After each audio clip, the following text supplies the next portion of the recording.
So eukaryotic cells have membrane-bound organelles, and all cells have a plasma membrane on the outside. And we want to understand a little bit more about the structure and function of membranes. So membranes have two main parts. They have a phospholipid bilayer and embedded proteins. And if we look at this picture, you can see those two different parts. The phospholipids are the little yellow balls with the tails hanging off. And when we say bilayer, we mean we have two layers. So we've got a layer here that's facing the outside of the cell, and then we have a layer here that's facing the inside of the cell. Then embedded proteins, these are these blue larger molecules, and these proteins are sitting in the phospholipid bilayer.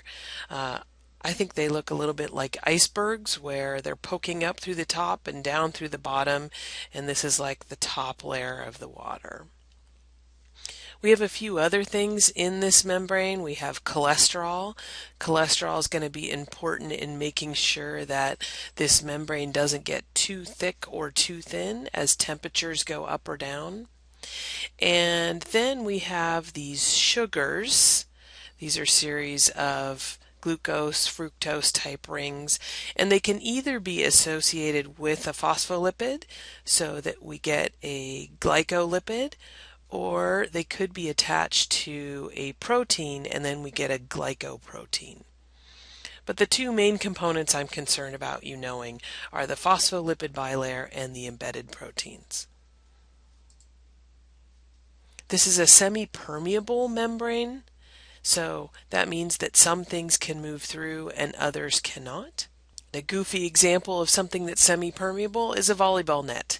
It blocks volleyballs. They can't move through the squares, but you could happily throw golf balls through a volleyball net. So semi-permeable lets certain things through, but not other things. This basic structure of the bilayer with embedded proteins is what we find on the outside of the cell and around all membrane-bound organelles as well. I want to show you what that phospholipid looks like a little bit up close. Here you have this circle with the two tails hanging off of it, and you put that together into this bilayer. If you look at the actual chemical characteristics, you don't have to memorize this, but it helps you understand what's happening. Notice that this is basically a fat. So we've a long chain of carbons with hydrogen bonds, and it's attached to this phosphate group. This tail is nonpolar. Remember, lipids don't have a charge. They don't mix well with water. But the head with the phosphate group does have a charge. So each phospholipid has a polar end and a nonpolar end. Remember that water is polar, meaning it's a molecule with a more positive side and a more negative side. And so this polar side is going to readily interact with water. What's really interesting about this is if you take a bunch of these and just drop them into water, they will self-assemble into circles of this bilayer. And that's because these non-polar tails don't want to touch the water, and so they'll sort of self-orient where the polar heads are sticking outside and inside and touching the water, and the non-polar tails are in the middle. So that's the structure of a membrane. If we want to look at the functions, one of the key functions is that the membrane maintains homeostasis via selective permeability and selective transport.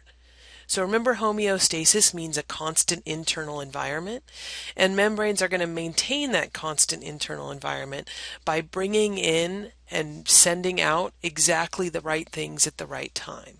So selective permeability, only allowing certain things in; selective transport, actively moving things in and out of the cell as needed.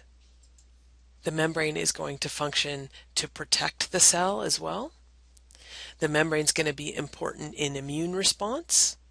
It's going to help adjacent cells stick together so that the cells that make up a tissue don't slide apart. And it's going to be important in something called the signal transduction pathway, which I will describe in more detail in a minute. When you look at this picture, you can see some of the functions of the embedded proteins. Here we have an adhesion protein, and this protein is attaching to the proteins on an adjacent cell and holding tissues together. Here we have a series of transport proteins. These are proteins that are going to selectively allow bigger molecules in and out of the cell. Here we have a receptor protein. This would be part of a signal transduction pathway. A hormone might come and attach here and cause a cascade of reactions inside the cell. A recognition protein. This is going to be really important for your immune system.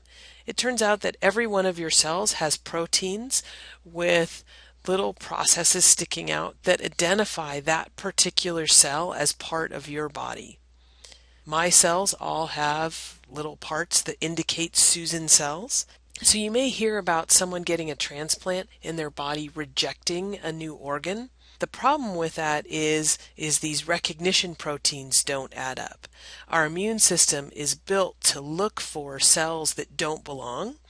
So if you get a bacterial cell inside of you, it's clearly not going to have Susan recognition proteins, and so your immune system is going to take it out. Now, if I got a new liver, the problem is my immune system would look at that and say, hey, those cells don't belong here, and would actually attack. So people who are going through transplants actually have to have their immune system suppressed, and it's a very dangerous time because you can get sick from very simple infections and not be able to fight it off. And then you slowly let the immune system return, and you hope it accepts that particular organ and doesn't attack. You hear about people trying to get an organ match. That means that their recognition proteins are similar enough that we can hopefully fool the immune system and allow the body to accept that particular organ. Overall, you can see that there's a huge variety of proteins. Now notice these proteins are all sort of floating around in this lipid bilayer. This gives rise to this name, the fluid mosaic model of cell membranes, where you have all of these different proteins floating around in the cell membrane doing all kinds of key functions.